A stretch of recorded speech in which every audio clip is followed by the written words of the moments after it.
Assalamualaikum warahmatullahi wabarakatuh. Kembali lagi bersama Teacher Ade. Kali ini kita akan membahas tentang tata surya yang bagian kedua. Oke, kita langsung ya. Nah, kita bahas dulu tentang bumi. Bumi itu berbentuk bulat dan beredar mengelilingi matahari dengan orbit berbentuk elips. Rotasi bumi itu pengertiannya adalah perputaran bumi pada porosnya. Kalau kala rotasi bumi itu artinya adalah waktu yang dibutuhkan bumi untuk sekali berputar pada porosnya, yaitu 23 jam 56 menit. Bumi berotasi dari barat ke timur.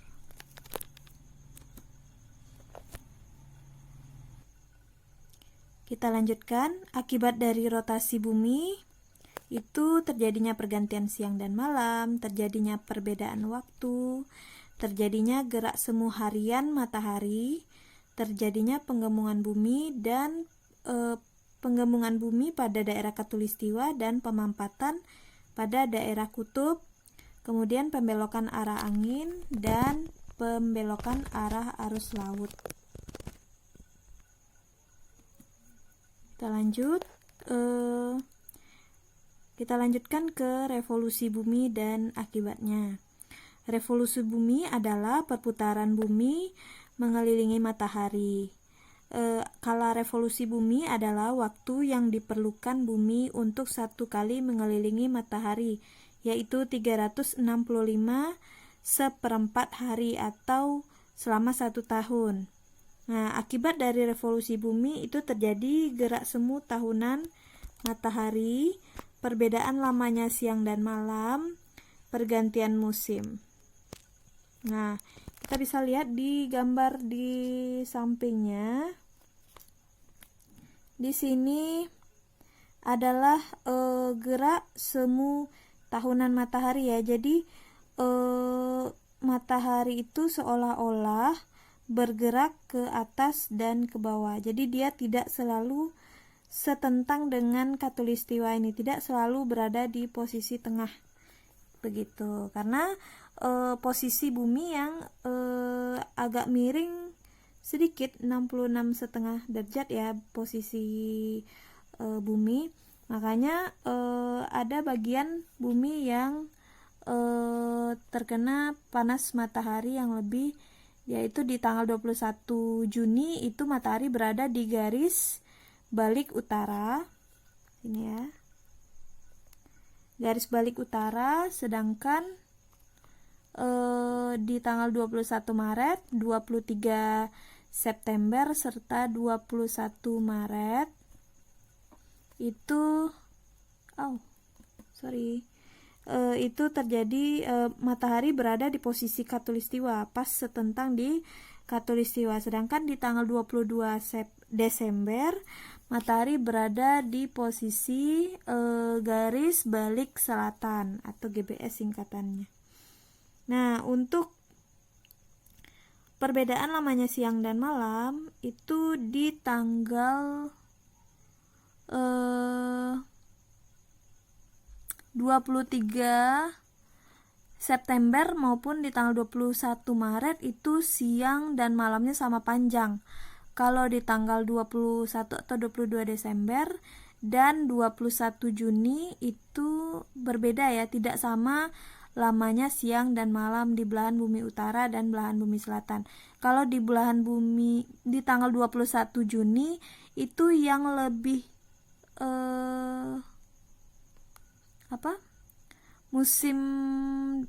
musim panas terjadi di belahan bumi utara, berarti panasnya lebih lama. Kalau di belahan bumi selatan musim dingin yang terjadi. Sedangkan tanggal 22 Desember musim dingin di belahan bumi utara dan musim panas di belahan bumi selatan. Jadi dia saling berkebalikan gitu ya. Kalau di tanggal 21 Maret itu musim semi di bagian utara, musim gugur di bagian selatan. Kalau di tanggal 23 September musim gugur di bagian musim gugur di belahan bumi utara dan di musim semi di belahan bumi selatan. Kita lanjutkan dengan bulan.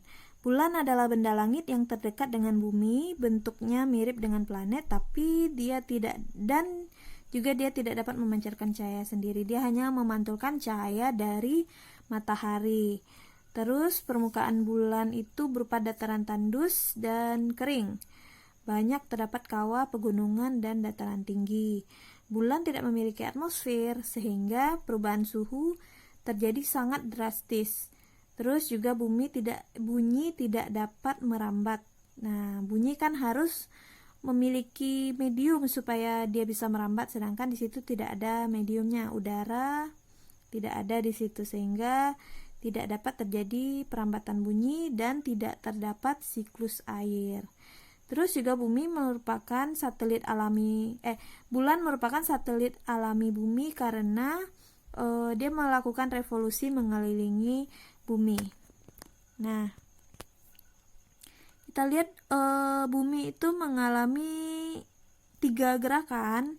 Yang pertama rotasi. Rotasi itu gerakan perputaran bulan pada porosnya. Kemudian revolusi mengelilingi bumi dan revolusi mengelilingi matahari bersama-sama dengan bumi.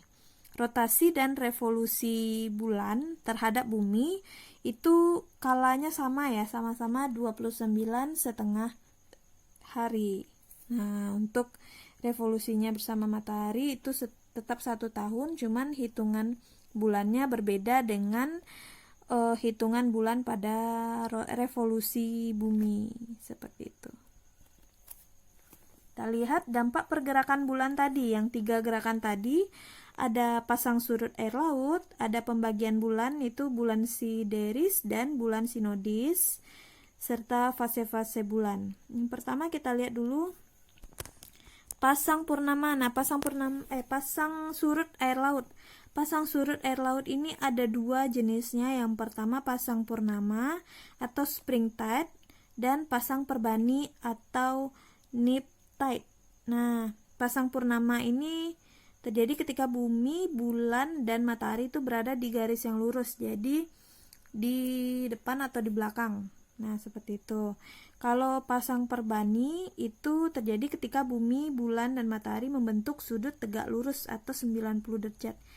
Nah, seperti itu. Seperti siku dia ya. Jadi bulannya ada di atas atau di bawah, sedangkan mataharinya di depan, seperti itu. Untuk bulan sideris, nah ini kelihatan nggak sih? Kelihatan ya. Jadi satu bulan sideris itu dia 27/3 hari. Itu maksudnya periode bulan sideris itu adalah ketika bulan itu sudah memutari atau mengelilingi bumi atau sudah melakukan revolusi dan membentuk 360 derajat. Jadi dari satu titik ke titik yang sama itu namanya satu bulan sideris. Besarnya atau lamanya itu adalah 27/3 hari. Sedangkan untuk bulan sinodis, satu bulan sinodis itu adalah posisi ketika bulan itu kembali pas dari satu bulan ke bulan yang lain. Jadi dia selurus ke matahari, ke arah matahari dia posisinya. Ya, jadi besarnya atau lamanya itu adalah 29,5 hari. Jadi dari bulan baru ke bulan baru berikutnya hitungannya seperti itu. Itu juga dinamakan dengan ijtihad kalau nggak salah, itu untuk penentuan bulan baru dengan kayak kalian pernah nggak sih pada saat penentuan satu Ramadan atau satu Syawal itu para ahli perbintangan itu kan mereka akan melihat satu bulan sinodis ini. Jadi mereka melihat posisinya pas nggak menuju ke arah matahari si bulannya ini, posisi bulannya seperti itu. Itu ya aplikasinya. Kita lanjutkan. Nah, ini adalah fase-fase bulan. Nah, kelihatan ya. Nah, seperti itu. Tuh. Jadi dari bulan mati dulu, bulan baru ya. Bulan baru hari pertama, kemudian hari keempatnya itu bulan sabit, masuk ke hari ke-8 bulan separuh, hari ke-11 itu nama bulan cembung, hari ke-14 itu bulan penuh, bulan cembung lagi di hari ke-17, bulan paruh lagi di hari ke-21, bulan sabit di hari ke-25, dan kembali ke bulan mati atau bulan baru lagi, seperti itu. Ini adalah fase-fase bulan ya. Kita lanjutkan. Gerhana matahari. Nah, ini gerhana matahari itu terjadi ketika bayangan bulan bergerak menutupi permukaan bumi. Nah, gerhana matahari ini terjadi saat bulan baru. Jadi fase bulan baru ya. Gerhana matahari ini terbagi 3, ada gerhana matahari total, gerhana matahari sebagian, dan gerhana matahari cincin. Nah, di samping sini ada teacher bikinkan gambarnya. Ada gerhana matahari total seperti ini. Yang ini gerhana matahari total, ini sebagian, dan ini gerhana matahari cincin gitu.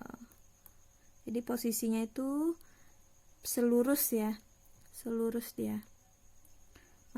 Gerhana matahari total itu pada saat posisi di buminya itu mengalami bagian yang umbra atau bayangan inti atau bayangan paling gelap. Kalau di gerhana matahari sebagian, posisi di buminya itu berada di penumbra atau bayangan kabur atau buram. Kalau gerhana matahari cincin terjadi pada daerah yang terkena lanjutan dari umbra. Nah, sehingga dia membentuk cincin ya. Nah, ini gerhana bulan. Gerhana bulan itu ketika bulan memasuki bayangan bumi. Nah, gerhana bulan terjadi saat bulan purnama.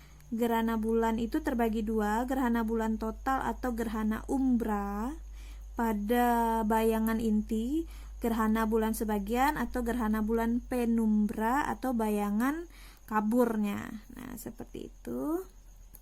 Dan terakhir sistem penanggalan. Kalender Syamsiah itu kalender Masehi yang biasa kita gunakan di tanggal-tanggal biasa di kehidupan sehari-hari, itu di bulan Januari, Februari, Maret, April, Mei, Juni, Juli, dan seterusnya sampai Desember. Itu totalnya 365 hari. Sedangkan kalender Hijriyah itu berdasarkan, jadi kalender Masehi berdasarkan revolusi bumi terhadap matahari. Sedangkan kalau kalender Hijriyah atau Komariah yaitu kalender yang berdasarkan peredaran bulan dari satu bulan ke bulan baru yang lainnya. Itu dengan perhitungan sinodis tadi ya, bulan sinodis sampai 12 bulan. Muharram, Syafar, Rabiul Awal, Rabiul Akhir, dan seterusnya. Sampai bulan Zulhijjah itu 29 totalnya 354 atau 355. Jadi di bulan juga terdapat namanya tahun kabisatnya juga ya. Nah, mungkin ada yang bertanya kenapa ya bulan Ramadan tahun lalu itu kok nggak sama dengan bulan Ramadan tahun sekarang. Itu karena jumlah dari 1 tahun kalender Masehi itu lebih cepat 11 hari atau lebih panjang, lebih lama 11 hari dibandingkan dengan kalender Hijriyah atau kalender Komariah yang cuman 354. Jadi kalau kita kurangkan nih 365 dengan 354-nya itu adalah totalnya 11 hari kelebihannya di Masehi, seperti itu. Nah, kita sudahi dulu materi kita pada hari ini.